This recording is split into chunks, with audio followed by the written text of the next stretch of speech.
안녕하세요. 김강균 변호사입니다. 오늘은 상속재산 분할과 임대차 보증금 반환 채무 문제에 대한 중요한 법적 쟁점을 다뤄보겠습니다. 상속 과정에서 임대받은 부동산과 관련해 발생할 수 있는 법적 책임, 특히 임대차 보증금 반환에 대한 내용은 많은 분들에게 복잡하고 혼란스러울 수 있습니다. 이번 영상을 통해 그 법적 쟁점들을 간단하게 정리해드리겠습니다. 첫 번째, 상속 과정에서 임대인의 지위는 어떻게 승계되는 걸까요?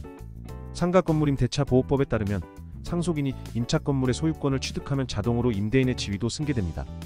따라서 상속인 중 한 명이 임대인의 지위를 승계하게 되면 임대차 보증금을 반환할 의무도 당연히 따라오게 됩니다.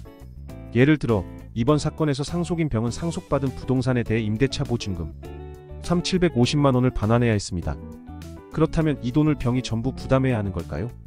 두 번째 쟁점은 바로 임대차 보증금 반환 채무의 성격입니다. 공동상속인들이 임대인의 지위를 공동으로 승계하면 임대차 보증금 반환 채무는 불가분채무가 됩니다.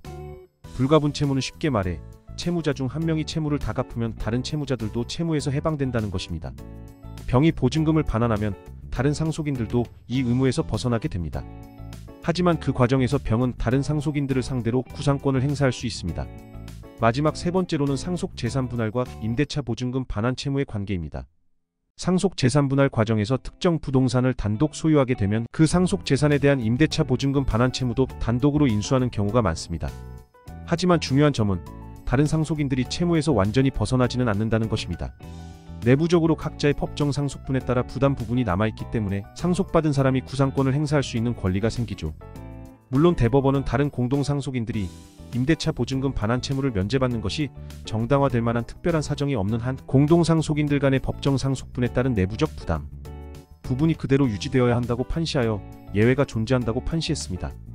결국 이 사건은 상속 과정에서 발생하는 임대차 보증금 반환 채무와 공동상속인 간의 권리의무 관계를 명확하게 밝혀준 판례입니다. 상속재산 분할과 관련된 복잡한 법적 문제를 겪고 계시다면 전문가의 도움을 받는 것이 좋습니다. 궁금한 점이 있거나 상담이 필요하신 분들은 아래 연락처로 문의해주세요.